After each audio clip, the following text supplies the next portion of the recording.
मेरा भाई डिप्रेशन में चला गया है, क्या वो उस मेंटल स्टेट पे आ पाए कि दोबारा उतनी अच्छी प्रिपरेशन करके उतना अच्छा एग्जाम दे पाए? कि सेंट्रल मांग रही है कि धर्मेंद्र प्रधान इस्तीफा दे। कि सरकार बस केवल कानून व्यवस्था बना सकती है, एजुकेशन व्यवस्था नहीं दे सकती है।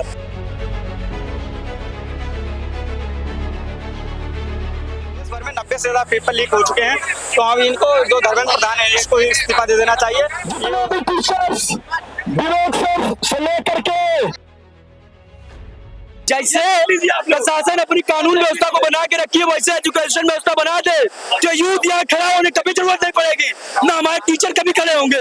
लेकिन सरकार बस केवल कानून व्यवस्था बना सकती है, एजुकेशन व्यवस्था नहीं दे सकती है। उसमें कमजोर है और ये वो मानेगी और नहीं मानेगी तो ऐसे प्रदर्शन चलता रहेगा। सरकार भी देखे, हम भी देखते हैं।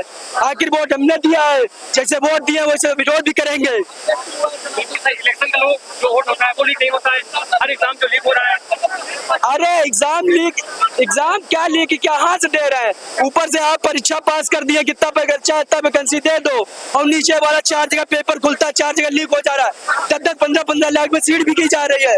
उस सबका जिम्मेदार सरकार ना है।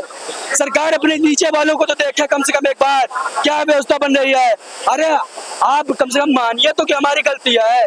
आप तो डटे हैं, उल्टा वो कहते नहीं, उल्टा चोर कोतवाल को डांटे, वही वाली हाल हो गई है।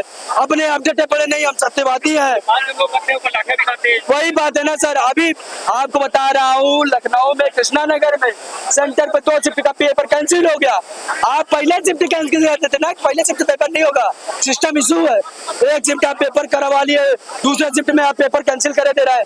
यही चीज से प्रयागराज में हुआ, तो आपको पहले क्या नहीं पता चला, दूसरे शिफ्ट क्यों पता चल रहा है? आपको पहले ये सोचना चाहिए ना, आपको पहले चीज देखना चाहिए ये कहाँ से लीक हो रहा है, कहाँ से हमारा सिस्टम इशू हो रहा है।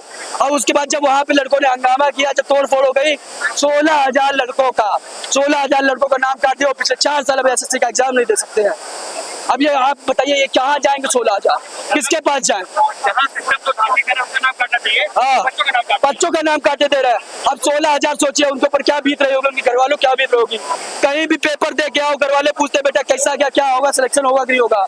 उनको थोड़ा बहुत ही उम्मीद रहता है, हमको भी लगता है कि हम इतने साल तैयारी करके आए, अपना बेस्ट दिए, लेकिन घर आके 2 दिन बाद पता चलता है कि पेपर लीक हो गया, खत्म। अब चलो, अब यही सब ढूंढो पाड़ो, अब पढ़े कि इन सब में अपना दे टाइम कि सरकार से लो है कहाँ है। अब सरकार क्या चाहती है खुद ही बताए, या तो घर में बैठ जाए बेरोजगार, या तो 10-15 हजार की नौकरी करे। 8 घंटे की नौकरी लगाते हैं, 12 घंटे का काम कराते हैं, और तनख्वाह देने में उनकी नानी पप्पा सब याद आ जाता है। प्राइवेट का हाल बता रहा हूँ सर। अब मेरे बाप के पास 15-20 लाख रुपए होता तो मैं भी प्राइवेट खोल के बैठ गया होता। सरकारी नौकरी कम हो रही, प्राइवेट से ज्यादा हो रही। सरकारी नौकरी कम हो रही, प्राइवेट से यही बात सरकार कह रहे हैं। 4-4 साल अग्निवीर को दे दिया है सर। आप ये चीज देखिए कि अगर कोई भी विधायक हो, एक दिन शपथ ले ले, एक दिन कुर्सी पे बैठ जाए, वो जब तक जिएगा तब तक उसको निवास मिलेगा, उसका रहन सहन, उसके बाद उसको पेंशन भी मिलेगी। अग्निवीर चला आ रहा शहीद होके, ना उसको शहीदी दी जा रही है, ना उसका पूरा वेतन दिया जा रहा है। उसका घर वालों क्या होगा आप बताइए। मैं सर एनसीसी किया हूँ, मेरे 6 दोस्त थे, 7 दोस्त हमारे अग्निवीर में भर्ती हुए। एक खीरी का हमारा दोस्त था, शहीद होके 21 साल की उम्र में चला आएगा। सरकार क्या देगा, क्या देगा सरकार? सर क्या देगा, हम पूछ रहे क्या देगा सरकार? कहाँ जाए उसके घर वाले, कहाँ जाए उसके घर वाले? वो तो चला जाते देश के नाम। और आपके विधायक तो खाबो करे बैठ के, आपके विधायकों को खाबो करे बैठ के, अपने बच्चों का भी खिलाए, अपने पूरे समाज का खिलाए, जितना उनके अगल बगल वाले पड़ोसी वाले जितने हैं सबको खिला बढ़ा दिए। हम जैसे हमारे बाप किसान है, तो हम कहाँ जाए, किसकी छाती जाके पिटे? अगर सेवा करना चाहते हैं तो अपने बच्चों को भेजिए। हाँ, अपने बच्चों को भेजते रहे। बच्चों का सर क्या बात तो यही है ना सर। अब हमारे जैसे बच्चे थोड़ी सीट खरीद रहे हैं, उन्हीं के बच्चे खरीद रहे हैं। अब जिनके बाप विधायक है, खरीद दिए हैं तो सीट फिर होगा कि 20-30 लाख रुपए, 40 लाख रुपए देके, क्या उनको पता है 1 साल का, आधे साल का जा रहा है, दूसरे साल में फिर से उतना कमा लेंगे, उनका तो वही है। और आपको मैं हकीकत बता रहा हूँ सर, यहाँ जितने आए हैं किसी से पूछ ले कोई विधायक का बच्चा हो, मैं विधायक कह रहा हूँ, पूछ ले कोई पार्षद का बच्चा हो या कोई प्रधान का बच्चा हो, पूछ लीजिए, कोई नहीं होगा यहाँ पे। ये जो कहते कि मैं प्रधान का बच्चा हूँ, मैं विधायक का बच्चा हूँ, मैं आया हूँ प्रोटोकॉल में, कोई नहीं आएगा सर। क्योंकि उनको पता है कि हमारे पापा पहले बटा के बैठे हैं, अभी 10 लाख दिए, आगे चल के 15 लाख दे देंगे, सीट जैसे ही आएगी फिर से। सर मैं मांग कर रहा हूँ, सब मांग कर रहा है, जितना यूथ है पूरा मांग कर रहा है। पहले सरकार ने एग्जाम करा लेगी, लेकिन फिर से सीट बिक जाएगी, उसकी कोई गारंटी नहीं, एक सीट नहीं बिकेगी, बिकेगी सर, फिर से बिकेगी। ये मैं भी जानता हूँ, सब जानते हैं। मैं वाराणसी से आई हूँ। अच्छा, बनारस से आई है। क्या लगता है इस पेपर पे, जो नीट का पेपर एग्जाम जो था उसके बाद बच्चों की अचानक से ये घटनाएं घटी, बहुत ही लोगों में आक्रोश है। पेपर लीक जैसे मुद्दे लगातार बढ़ते जा रहे हैं। आक्रोश आज आपके पीछे इन तस्वीरों में है, जिस आक्रोश का एक आप हिस्सा बनी है। क्या कहना चाहते हैं? क्या कहना चाहूंगी मैं, तो आपने इतना अच्छा पॉइंट रेज किया कि आक्रोश जो है, कितने करप्शन हो रहे हैं उसकी वजह से आक्रोश का प्रमाण देख लीजिए पीछे। और ये कोई भी समझेगा जो जो जनता है, जो व्यूवर्स है आपके चैनल को देखेंगे इस क्लिप को, वो भी इस दर्द को समझते हैं। किसी कारण से वो नहीं आ पाए क्योंकि लखनऊ उनके लिए दूर था या जो भी। मैं हिस्सा बनी हूँ इन्हीं सब मुद्दों को समर्थन देने के लिए, जिसको आपने बहुत ही बखूबी बताया कि इन लगातार जो धांधलियां हो रही है एजुकेशन सिस्टम में, उससे फ्रस्ट्रेट हो गई है जनता। और दिखाइए कितना खूबसूरत आंदोलन यहाँ पे हो रहा है, जिसमें स्टूडेंट्स और अलग अलग समुदाय के लोग, एक्टिविस्ट, आर्टिस्ट, अलग अलग समुदाय जो फ्रस्ट्रेटेड है इस सिस्टम से, वो आवाज उठाने आया है। तो हाँ, मैं भी उन मुद्दों को समर्थन देने आई हूँ। आक्रोश भाई बढ़ेगा और बढ़ना वाजिब है। वाजिब इसलिए है कि भाई डेमोक्रेसी में सबसे बड़ी बात है, जो भी इंस्टीट्यूशन बनाए गए हैं लोगों की भलाई के लिए, युवाओं की भलाई के लिए, और जो एग्जाम कंडक्ट कराई जा रही है, कंडक्टिंग एजेंसीज है, वो ट्रांसपेरेंटली काम नहीं कर रहा है, पेपर लीक हो जा रहा है, या परीक्षा केंद्र पे जो कैपिटलिस्ट हैं उनके द्वारा वहाँ पे धांधली की जा रही है और नकल वहाँ पे कराया जा रहा है। आपने देखा हो, बहुत सारी वीडियो देखो लेखपाल परीक्षा में, वहाँ पे क्या वो बहुत सारे सेंटर से जब बच्चे निकल रहे हैं उनको मीडिया के सामने बोलने नहीं दिया जा रहा है, यानी कि उनको सेंटर के अंदर प्रेशराइज किया गया है, यानी कि उस सेंटर पे नकल हुआ है। हम लोगों का आरोप है, इन सभी लोगों को आरोप है, एलिगेशन है। एलिगेशन में क्या होता है कि हमको प्रोटेस्ट करने का अधिकार है, हमको प्रॉब्लम है, हम प्रोटेस्ट कर रहे हैं। तो आपको क्या करना है, आपकी जिम्मेदारी है कि एक इंक्वायरी कमेटी बैठाइए, इंक्वायरी कमेटी बैठा के निष्पक्ष रूप से जांच कराइए और ट्रांसपेरेंटली पब्लिक स्फीयर में उसको पब्लिश करिए, ताकि सबको पता चले कि क्या हुआ था, वाकई में क्या नहीं हुआ था। डॉक्टर भीमराव अंबेडकर की आपने बुक में पकड़ रखी है मेरी आत्मकथा, क्या सीख है और आज के प्रोटेस्ट को इसको किस नजरिए से देखती हैं? देखिए, मैं यहाँ पे आई हूँ, मैं खुद एक डॉक्टर हूँ और मैं यहाँ पे आई हूँ उन बच्चों के लिए जो नीट यूजी में उनका लीक हो रहा है 2 साल से पेपर, और वो परेशान हैं। और कुछ बच्चों, अभी आपने रिसेंटली देखा होगा कि वो सुसाइड कर रहे हैं, सुसाइड हो चुका है। तो मैं उन्हीं बच्चों के लिए आई हूँ, उनके हक के लिए आई हूँ कि जो लीक हो रहा है उस पर उनको हेल्थ मिनिस्टर हमें बताएं कि क्यों लीक हो रहा है पेपर, किस वजह से लीक हो रहा है पेपर, क्या इसकी वजह है। और वो हमारे जो कांग्रेस जनता पार्टी के टीम मेंबर हैं, मतलब मैं उनके मेंबर से नहीं हूँ, मैं केवल एक स्टूडेंट की हैसियत से यहाँ पे आई हूँ। बस यही बताने के लिए आई हूँ कि मुझे वो जानना है कि लीक क्यों हो रहा है पेपर, सरकार इसका जवाब दे, इस्तीफा दे।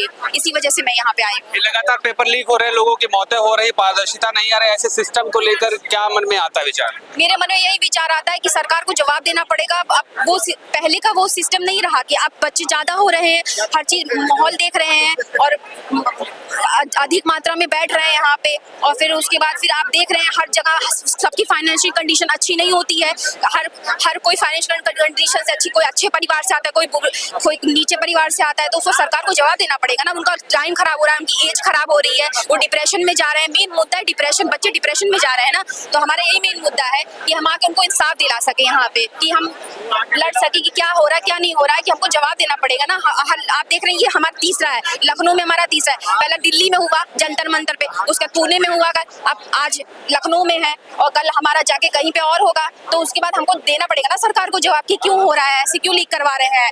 क्या कहेंगे, फिर से पेपर लीक? मेरा भाई सर उसने नीट का एग्जाम दिया, उसका पेपर बहुत अच्छा हुआ। गवर्नमेंट ये कह रही पेपर लीक हो गया, कोई बात नहीं, पैसे लेंगे, री एग्जाम कराएंगे। पर आप मेरे को बताओ, मेरा भाई डिप्रेशन में चला गया है, क्या वो उस मेंटल स्टेट पे आ पाए कि दोबारा उतनी अच्छी प्रिपरेशन करके उतना अच्छा एग्जाम दे पाए? तो वो डिप्रेशन में इस बार वो कह रहा मेरे से भैया इस बार नहीं होगा। तो 7 साल में 70 पेपर लीक हुए, इसका मतलब कुछ ना कुछ तो एजुकेशन सिस्टम में गड़बड़ी है। मैं फतेहपुर से आया हूँ, किसान का बेटा हूँ। यहाँ बहुत से मीडिया वाले बोलने की कोशिश कर रहे हैं कि फलाना पार्टी ने मतलब फंड किया, कोई भैया मुझे कोई फंडिंग नहीं हुई है। मैं 156 रुपए का टिकट लगा के फतेहपुर से यहाँ चल रहा है कि पुणे में, उसके बाद दिल्ली में, फिर पुणे में प्रोटेस्ट हुआ, आज ये लखनऊ में, राजधानी लखनऊ में प्रोटेस्ट हो रहा है। कह रहे हैं लोग एलिगेशन लगा रहे हैं और राजनीतिक पार्टियां एलिगेशन लगा रही है कि कहीं न कहीं से विपक्ष जो यानी सरकार के विपक्ष में जो लोग राजनीतिक पार्टियां हैं वो लोग समर्थन कर रहे हैं। अच्छा, सरकार अपना बचाव करने के लिए, अपनी जिम्मेदारी दूसरों के सर डालने के लिए ये सब एलिगेशन तो लगाएगी। क्योंकि इस सरकार की सबसे बड़ी गलती जो मुझे समझ आती है, वो एक्सेप्ट नहीं करते अपनी गलती। और और बदले में क्या करते हैं, सारा एलिगेशन अपोजिशन पर डाल देते हैं। जब आप एक्सेप्ट नहीं करोगे तो सुधार कैसे करोगे? आप सर यहाँ किसी बच्चे से बात कर लीजिए, सारे बच्चे प्रॉब्लम डिफरेंट पे। कोई नीट के पेपर को लीक को लेकर आया, कोई एसआई, कोई लेखपाल, कोई स्कोर कार्ड जारी नहीं हो रहा है, पर सारे बच्चे जेन्युइन है। यहाँ किसी ने किसी को फंड नहीं किया है। आपसे मैं गारंटी कर रहा हूँ, यहाँ किसी ने किसी को फंड नहीं किया, कोई फर्जी एक्सट्रीमिज्म के नारे नहीं लग रहे हैं यहाँ पे। हम सारे बच्चों की जो प्रॉब्लम है जेन्युइन है, और हम यहाँ इसलिए आए हैं, मैं स्पेशली यहाँ इसलिए आया हूँ कि हम सब बहुत यूनिटी में गैदर होंगे तो शायद सरकार को कुछ हिचक हो, शायद सरकार कुछ सुधार लाए। सबसे पहला सवाल धर्मेंद्र प्रधान के इस्तीफे की मांग को लेकर के, जाहिर सी बात है कि धर्मेंद्र प्रधान का इस्तीफा कोई अपने आप में, हमारा एक सवाल है, धर्मेंद्र प्रधान इस्तीफा क्यों दें?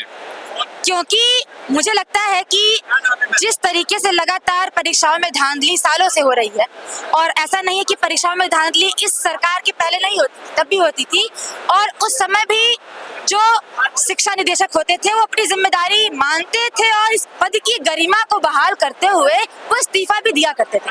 लेकिन आज जिस तरीके से पूरा एक व्यवस्था का और एक सरकार का रुख है कि देश के नौजवानों के प्रति उनकी कोई रिस्पॉन्सिबिलिटी ही नहीं रह गई है, चाहे आप शिक्षा की बात कर लीजिए, जिस तरह से फीसें लगातार बढ़ रही हैं, सीटें घटाई जा रही हैं, दूसरी तरफ नौकरी रोजगार के कोई इंतजामात नहीं है, जो मुट्ठी भर भर्तियां हैं वहां पर लगातार पर्चा लीक, धांधली और भ्रष्टाचार की घटनाएं हैं। और जब इस कदर गुस्सा पनपा है कि लोग सड़कों पर उतरने के लिए मजबूर है, और कितने ही लाखों, 1.25 लाख से ऊपर तो आत्महत्या करने के लिए मजबूर है, तो ऐसे समय में धर्मेंद्र प्रधान के इस्तीफे की मांग इससे भी जुड़ती है कि क्या आज की सत्ता और उस पर बैठे हुए जो उनके मानिंद हैं, क्या आज वो इससे स्वतंत्र हो चुके हैं? तो ये सवाल हमारे एक छात्र होने, इस व्यवस्था में, इस देश का एक हिस्सा होने के तौर पर हमारी क्या सेइंग है, क्या इसके लिए कोई जिम्मेदार है, इसका सवाल है। और मैं बिल्कुल मानती हूँ कि धर्मेंद्र प्रधान अगर इस्तीफा दे भी दे तो उससे कोई बहुत जादू की छड़ी नहीं घूम जाने वाली है। मैं बिल्कुल इस चीज को जानती हूँ कि ये एक सिस्टमिक प्रॉब्लम है, इसीलिए धर्मेंद्र प्रधान के, लेकिन फिर भी कि ये चल नहीं सकता है, ये इस बात को दर्शाता है। इसलिए बहुत पुरजोर और बहुत ही सेंट्रल मांग गई है कि धर्मेंद्र प्रधान इस्तीफा दे। हाँ, तो ये बात सही है कि हम लोग सैकड़ों की संख्या में हैं, हम लोग कुछ मांगों के साथ आए हैं, जिसमें कि ये लगातार जो शिक्षा डिपार्टमेंट है भारत का, वो गिरता जा रहा है, उसका स्तर जो हो गिरता जा रहा है, दिन पे दिन पेपर लीक हो रहे हैं, बच्चे पेपर दे रहे हैं, उसको दोबारा देना पड़ रहा है। तो इन सब सवालों को लेके हम लोग यहाँ आज आए हुए हैं ताकि हमारी मांगों को पूरी की जाए। और मैं इसलिए आया हूँ सिर्फ स्टूडेंट के प्रोटेस्ट के लिए, लेकिन जहाँ ठीक है, और यहाँ पे कुछ ऐसे व्यक्ति हैं जो पूरे इस प्रोटेस्ट को खराब करने का काम कर रहे हैं। मेरी मांग आप बता रहे कि धर्मेंद्र प्रधान से इस्तीफा क्यों मांगे? भाई क्यों ना मांगे,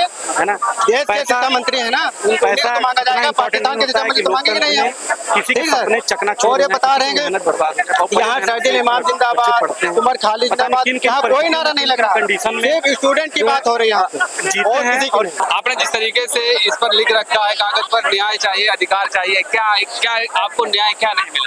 देखिए, जिस प्रकार से देश भर में पेपर लीक हो रहे हैं, देश भर में 90 से ज्यादा पेपर लीक हो चुके हैं, तो अब इनको जो धर्मेंद्र प्रधान है इसको इस्तीफा दे देना चाहिए।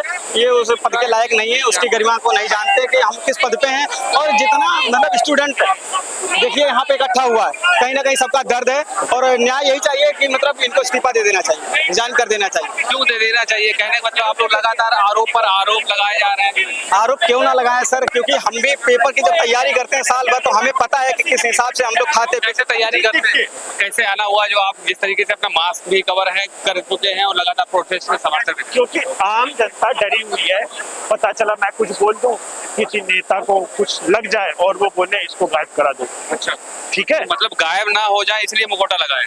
बिल्कुल, आवाज उठाने के लिए अच्छी बात है ना, आवाज आप उठा सकते हैं। कम से कम कोई नेता ये तो नहीं जानेगा कि ये कहाँ रहता है, इसकी जात क्या है, इसके घर में कौन कौन है।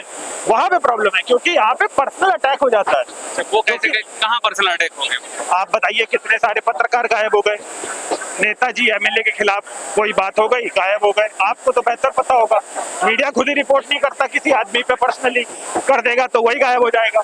ये प्रॉब्लम है सिस्टम। अच्छा, आज प्रोटेस्ट के लेकर जो यहाँ पर सैकड़ों की संख्या में लोग आए हैं, क्या कुछ कहना चाहते हैं? ये बहुत अच्छी बात है, कम से कम लोग आवाज उठा रहे हैं। तो लगातार कहीं ना कहीं से यहाँ पर जो मौके पर मौजूद पुलिसकर्मी है और उनके द्वारा और प्रदर्शनकारियों के बीच में अगर हम बात करें तो कहीं ना कहीं तीखी बहस भी चल रही है। प्रदर्शन करना है, शांति से करना है तो अंदर करिए, बाहर नहीं जाएंगे। तो लगातार तीखी बहस भी चल रही है। इसी के साथ यहाँ पर कई लोग ऐसे भी मौजूद है जो बिल्कुल थमने का नाम ले ही नहीं रहे। देश की हर खबर सबसे पहले